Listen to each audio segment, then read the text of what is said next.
pembelajaran kali ini yaitu tentang sistem peredaran darah pada manusia, yang dimana materi ini ada pada tema 4, sehat itu penting, muatan pelajaran IPA. Yuk kita simak videonya.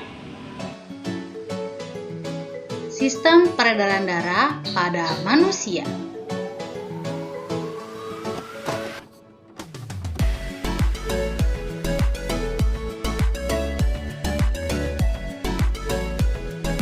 Muatan pelajaran IPA kelas 5. Tema 4, sehat itu penting.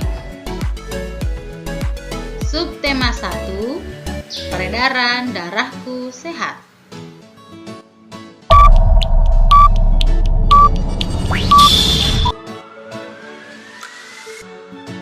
Mirna anak yang rajin dan disiplin.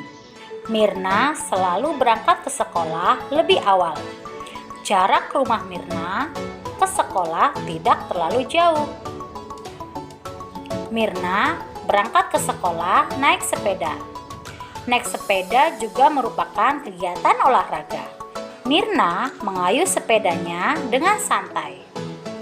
Mirna sangat peduli dengan kesehatan tubuh. Bersepeda termasuk olahraga yang mendukung kebugaran dan dapat membantu melancarkan peredaran darah. Darah sangat penting peranannya bagi manusia. Peranan darah antara lain mengalirkan oksigen ke seluruh tubuh dan mengangkut karbon dioksida dari seluruh tubuh menuju paru-paru. Dalam tubuh manusia, darah mengalir melalui organ-organ peredaran darah. Apa saja organ peredaran darah manusia itu? Dan apa fungsi organ peredaran darah pada manusia?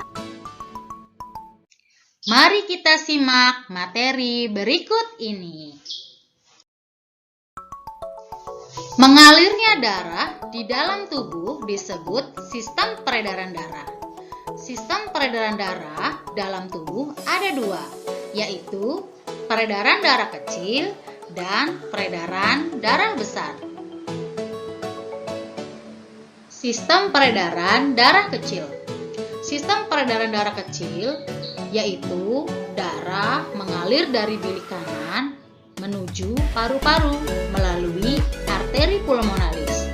Dalam paru-paru terjadi pertukaran darah yang banyak mengandung karbon dioksida dengan darah yang banyak mengandung oksigen.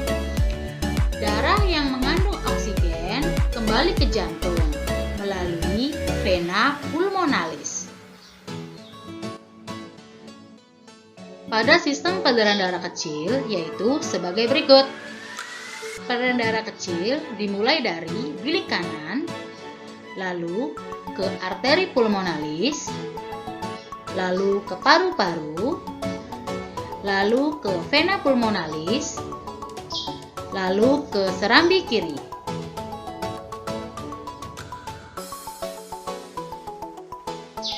Sistem peredaran darah besar. Sistem peredaran darah besar yaitu darah yang banyak mengandung oksigen mengalir dari bilik kiri jantung ke seluruh tubuh, kecuali paru-paru ya, melalui arteri besar atau aorta. Selanjutnya, terjadi pertukaran darah yang banyak mengandung oksigen dengan darah yang banyak mengandung karbon dioksida di seluruh tubuh. Darah yang banyak mengandung karbon dioksida kembali ke jantung melalui vena serambi kanan.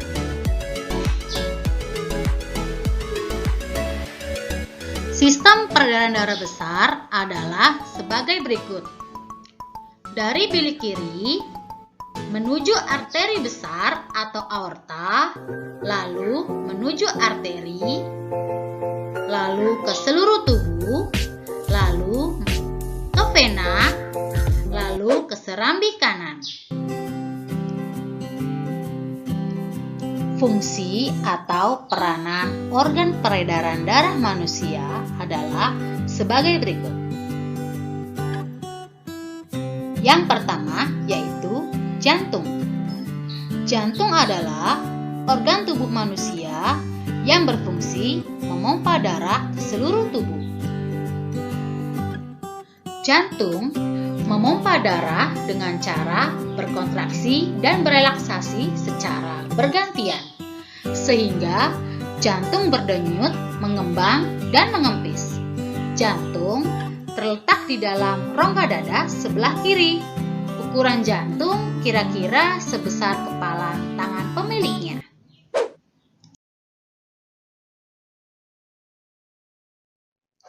Bagian-bagian jantung.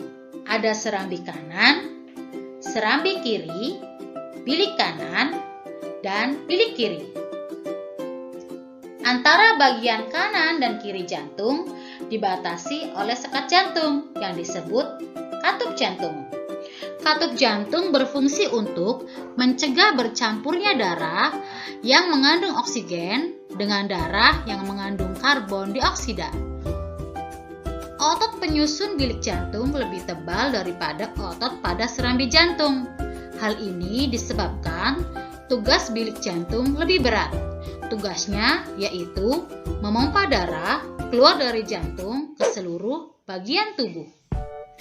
Jantung tersusun dari kumpulan otot-otot yang sangat kuat yang disebut miokardium.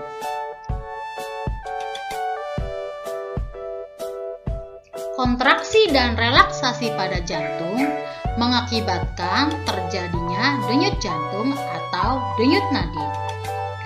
Ketika jantung memompa darah ke dalam pembuluh nadi, pembuluh tersebut ikut berdenyut. Dengan demikian, melalui denyut nadi, kamu dapat mengetahui denyut jantung. Denyut nadi akan terasa jelas dengan menekan pembuluh nadi pada pergelangan tangan dan bagian leher di bawah telinga. Yang kedua yaitu pembuluh darah.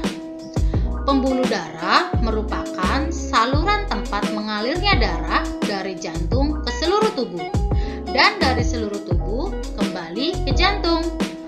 Pembuluh darah terdiri atas dua jenis, yaitu pembuluh nadi dan pembuluh balik.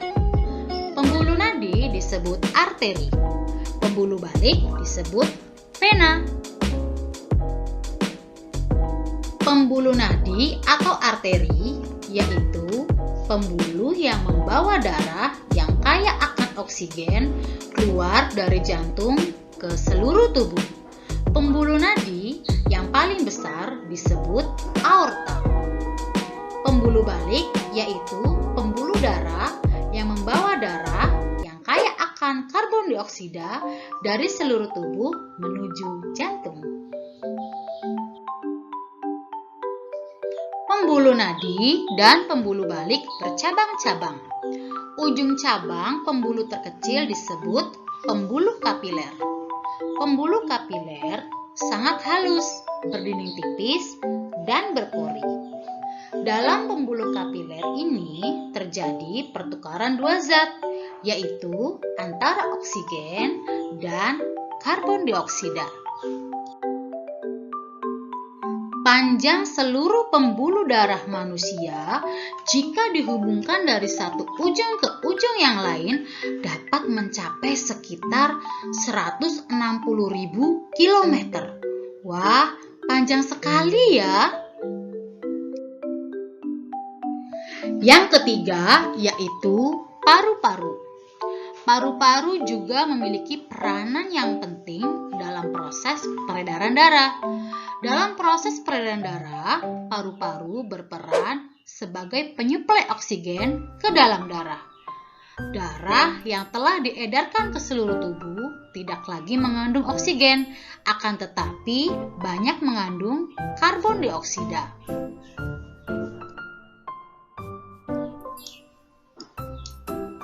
Setelah kembali lagi ke jantung, darah yang akan mengandung karbon dioksida tersebut dipompa ke dalam paru-paru. Selanjutnya, karbon dioksida diambil dan diganti dengan oksigen melalui proses pernapasan. Paru-paru terdiri atas ribuan tabung bercabang. Tabung bercabang yang jumlahnya ribuan semakin ke ujung semakin mengecil. Pada ujung yang mengecil terdapat kantong udara. Kantong udara tersebut dinamakan alveoli. Masing-masing alveoli memiliki jaringan halus kapiler. Pada jaringan halus kapiler inilah tempat terjadinya pertukaran oksigen dan karbon dioksida. Subtema 2. Gangguan kesehatan pada organ peredaran darah.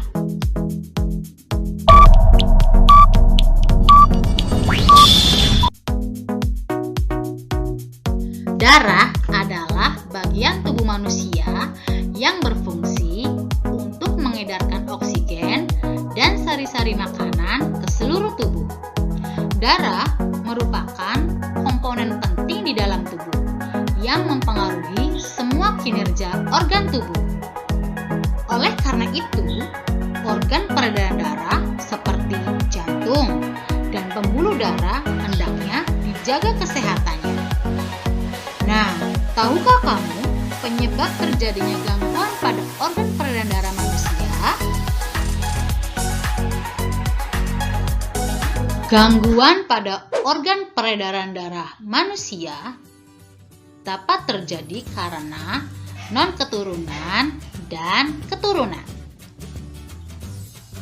Gangguan pada organ peredaran darah non-keturunan dapat disebabkan oleh pola hidup dan makanan yang tidak sehat.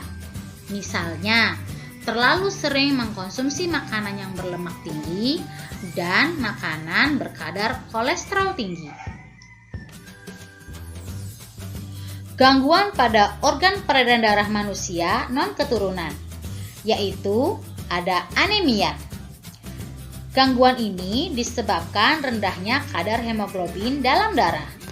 Rendahnya kadar hemoglobin dapat disebabkan makanan yang dikonsumsi kurang mengandung zat besi.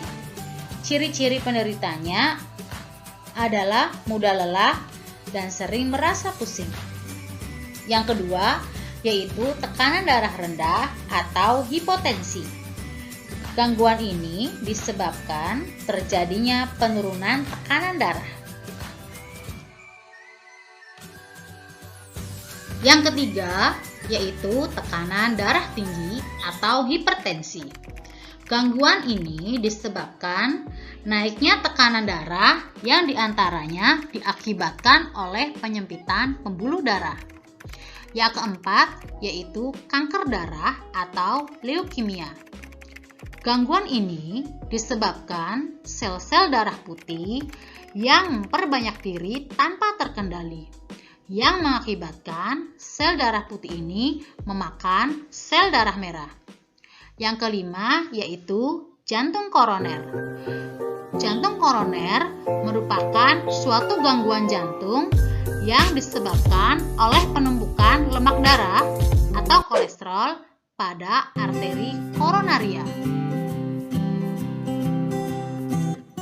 Gangguan peredaran darah karena keturunan, yaitu hemofilia. Gangguan ini disebabkan adanya kelainan yang menyebabkan darah sulit membeku jika terjadi luka. Yang kedua, yaitu talasemia. Pada gangguan ini, bentuk sel darah merahnya tidak beraturan. Hal ini menyebabkan daya ikat sel darah merah terhadap oksigen dan karbon dioksida menjadi berkurang. Usaha-usaha pencegahan terhadap gangguan alat peredaran darah yaitu dengan melakukan pola hidup sehat. Pola hidup sehat diantaranya makan makanan yang bergizi, olahraga yang teratur, serta tidur dan istirahat yang cukup. Subtema 3. Cara memelihara kesehatan organ peredaran darah manusia.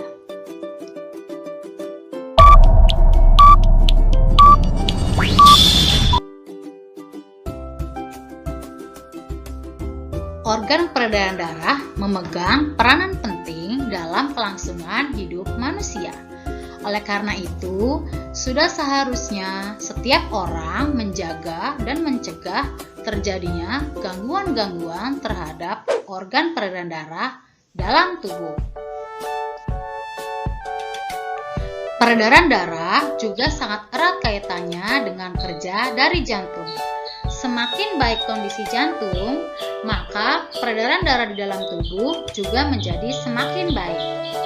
Namun demikian, tidak semua orang memiliki kondisi peredaran darah yang normal dan dapat berfungsi dengan baik. Ada beberapa orang yang memiliki kelainan dan juga penyakit yang berhubungan dengan peredaran darah mereka. Ada beberapa penyebab yang menjadi faktor timbulnya penyakit yang berhubungan dengan peredaran darah manusia. Beberapa penyebab yang dimaksud seperti faktor keturunan, obesitas, pengaruh timbulnya suatu penyakit kronis, gaya hidup tidak sehat, dan karena asap rokok, baik pada perokok aktif maupun perokok pasif. Berdasarkan penyebab yang ada, kamu tentunya bisa mengidentifikasi cara mencegah timbulnya penyakit, yaitu seperti berikut. Yang pertama, berolahraga teratur. Yang kedua, tidur yang cukup. Yang ketiga, atur pola makan. Yang keempat, hindari asap rokok, baik sebagai perokok aktif maupun perokok pasif. Yuk kita hidup sehat agar jantung sehat, peredaran darah lancar.